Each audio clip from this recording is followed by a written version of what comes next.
you on Instagram. I want to give everybody a chance to roll in. Today, I'm going to talk about the one thing I want you to remember before you go see your family. Okay, so as you are rolling in and joining, do me a favor and just tell me where are you watching from?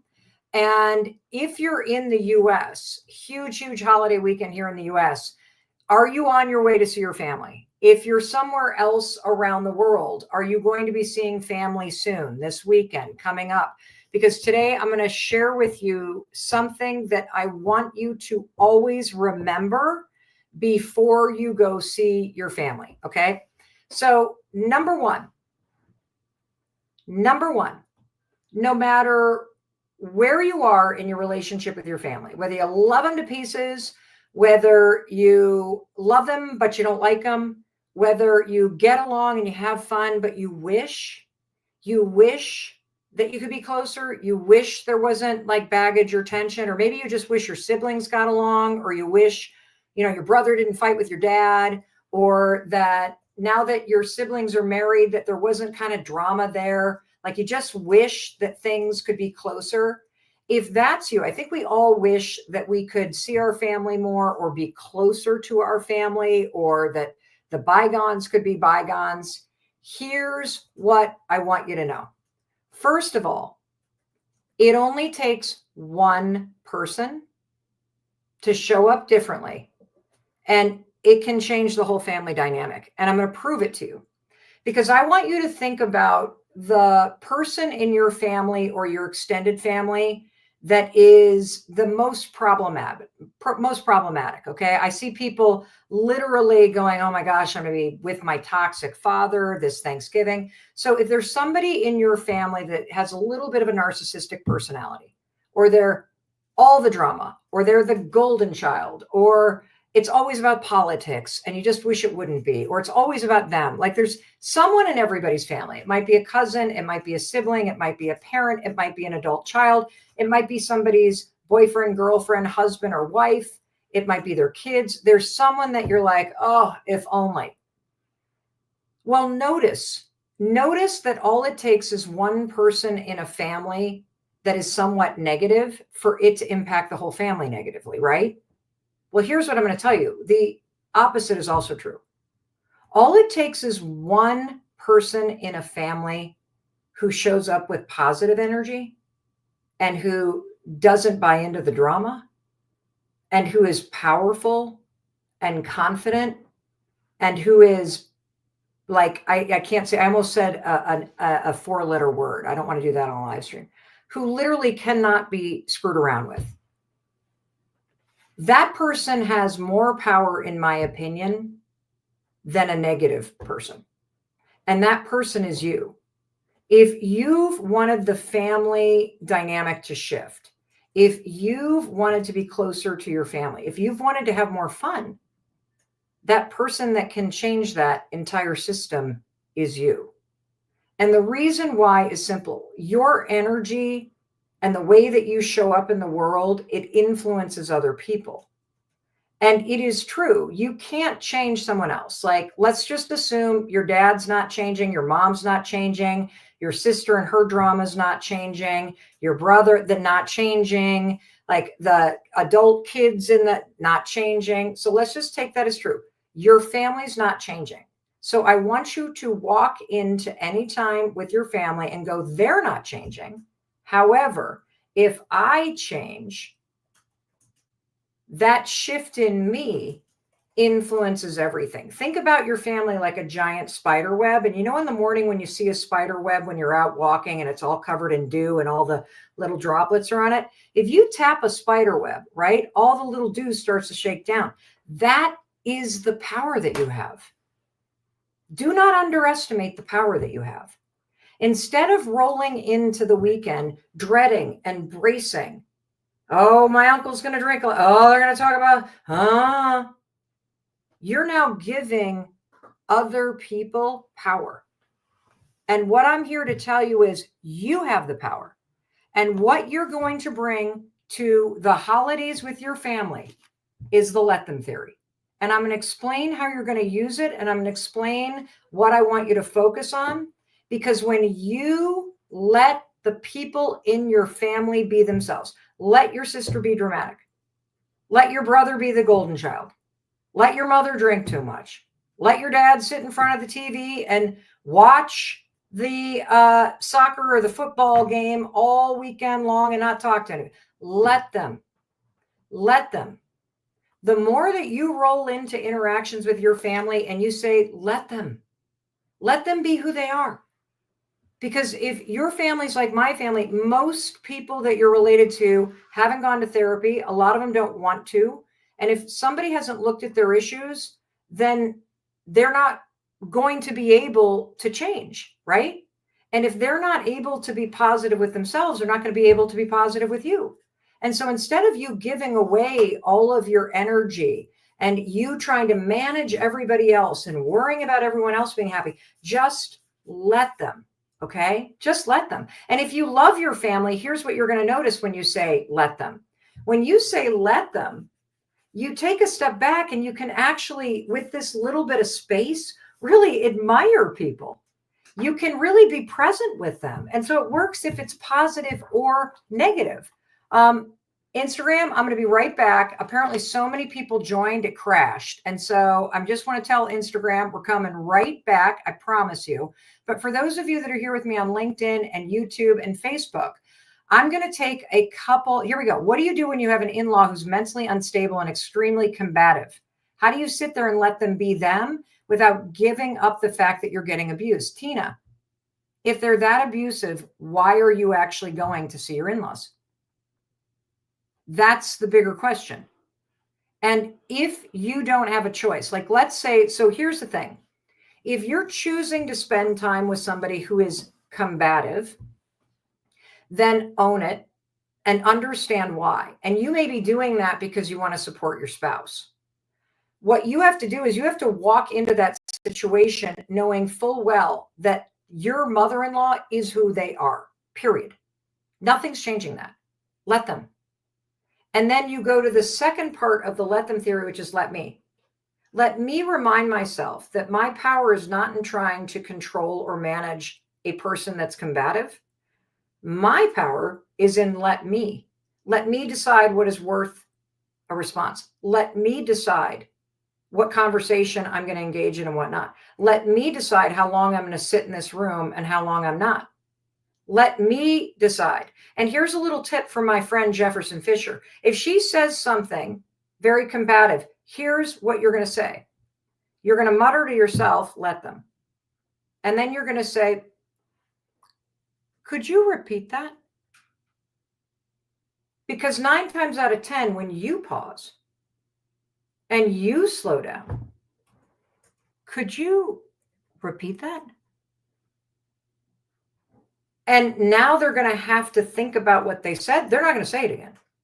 And even if she does one of these and she's like, well, blah, blah, blah, then you just pause and say, are you trying to demean me? Are you trying to embarrass me? Is that what you're trying to do? See, do you see I'm slowing this down? And I'm just slowly questioning? Because most people that are combative, here's another way you're going to use it. In the Let Them Theory book, I talk about 8 different ways to use it. And one of them is learning how to just let people be who they are, because you can't change them. People only change when they feel like changing. And your combative in-laws have been this way for a very long time.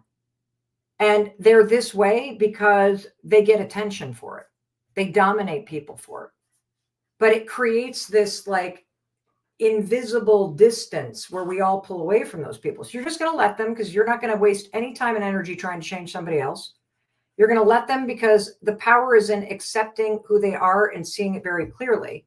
And then you're going to say, let me. And you're going to remind yourself you have power in what you say, do, feel, and how you react. And your responsibility is to protect yourself. And let's look at the word responsibility. Responsibility is the ability to respond. And in many situations with a combative person, choosing not to respond is the power move. Because when you respond to somebody who's like that, you're giving them what they want, which is attention. When you lean in and go, could you say that again? Or let me just get this straight. You're actually trying to make me feel bad right now? Is that what you intend to do? When you slow it down and question, oh my God. Or how about this?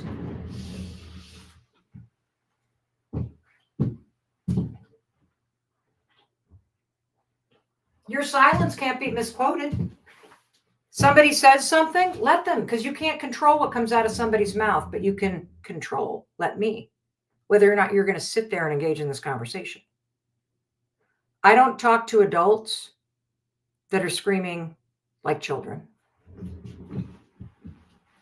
Do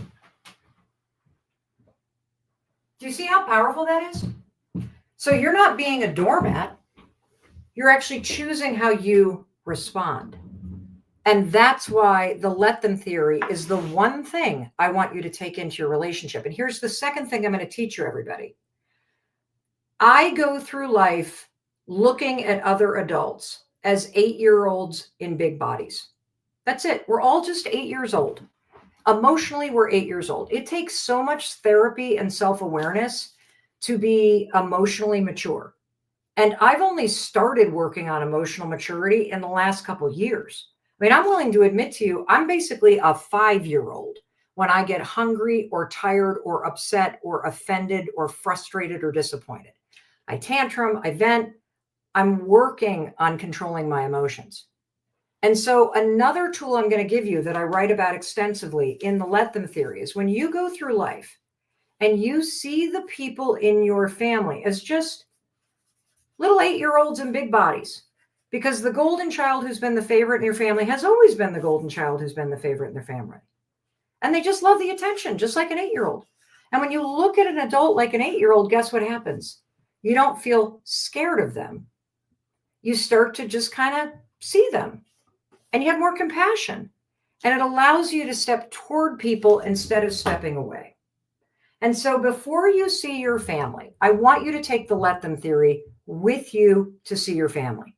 Because if you have a great family relationship, when you let people be themselves, you see sides of them that you didn't even realize were there and you appreciate them even more. And you yourself, when you say, let them, let them, let them, when mom starts getting all stressed out about, oh, we got to get the turkey, blah, blah, blah, blah, blah. When you start doing that, is that Lynn? Oh, that's Orn. Sorry. Hi, Orn. When you keep saying, let them, you're not going to get stressed by other people's stress. You're not going to feel micromanaged. You're not going to get pulled into the dynamics. You're going to protect yourself. Then when you say, let me, you get to choose how you're going to respond. And so take this to the holidays with you, and you're going to be shocked at how different your energy is. You're going to be shocked at how present you are. And here's another thing. Take some games. Here, you know what we're doing tonight? I have 2 games. I'm going to share it with you, and then I want to tell you about something real quick. Game number 1, I bought all these bags of cotton balls, and you put them on a table, and you blindfold everybody, and then you use a spatula to try to put them in a Tupperware dish. One of the reasons why games are fun is it diffuses all the drama and tension, and nobody's talking about politics. Second game, get a pair of adult diapers. Everybody puts them around their ankles. And then the game is you've got to shimmy them up to your waist without using your hands. If you want to bring more fun, don't wait for your family to do it. You roll in and bring the fun. Let me be responsible for the relationship that I create with my family. Let me not allow myself to get mowed over by toxic dynamics. Let me bring the compassion and the interest and the love and the positivity. And when you stay focused on what you can control, which is how you show up, the games you bring, what you think, the conversations you're in, the ones that you're not in, your entire dynamic and experience with your family changes. And that's so cool because all it takes is one person, and that person is you. And before I sign off, I want to remind you that I would love to have you be at an event with me. I'm going to be doing my first book event on December 12th from Charleston, South Carolina. 5 p.m. Eastern. It's virtual. I'm going to see you on Zoom. The event is free when you pre-order the book. So grab a copy of the Let Them Theory book. The links are down here. It's number 10 on Amazon today. It comes out on December 24th, Christmas Eve, so you can give it to your family. It's the most fabulous Christmas or Hanukkah or holiday present you could give to anybody, because nobody needs another sweater. Everybody needs the tools to get their life better. Everybody needs the tools for their life to get better. Let me just say that again. Nobody needs another sweater. Everyone needs the tools to have a better life. And that's what the Let Them Theory is. And so please check out the information below. You'll see the link below. It's melrobbins.com/live. The event is December 12th. It is free when you buy the audiobook, the ebook, the hardcover book, any language, anywhere in the world. And when you register, what you're going to do is you're going to put your receipt number in the form on the website, melrobbins.com/live. You'll get an email with a link to the live event. I'll see you on Zoom. I'll be coaching. I'll be taking your questions. I'm not selling you a course. I'm not trying to get you to do anything else. I just want to teach you the Let Them Theory and give you something in exchange for pre-ordering the book. And the other thing I'm going to tell you is we're going to have a replay. So when you register your receipt, if something comes up and you can't be live with me for a couple hours from Charleston, South Carolina on December 12th, 12/12, you know Mel Robbins, I had to pick some angel numbers for the event. If you, for some reason, can't make it, all you need to do is then register, and we're going to send you a link, and you'll be able to watch the replay. All righty. Go have an amazing time with your family. And don't forget the one thing that you need to bring this year, and that's the Let Them Theory. Let them be themselves. Let me decide how I'm going to respond. Because here's the thing. When you let other people be who they are, your relationships get better. When you let other people live their lives, your life gets better. When you let your family be who they are, your family dynamics get a lot better. And I want that for you. All righty. In case no one else tells you, I'm going to tell you that I love you. I believe in you. And I believe in your ability to have a better and more fun and connected relationship with your family. And the one thing that's done that for me is this right here. I can't wait for you to get your hands on this. And I will see you 12/12 from Charleston, South Carolina. I can't wait to be with you. Mwah! Happy holidays, everybody.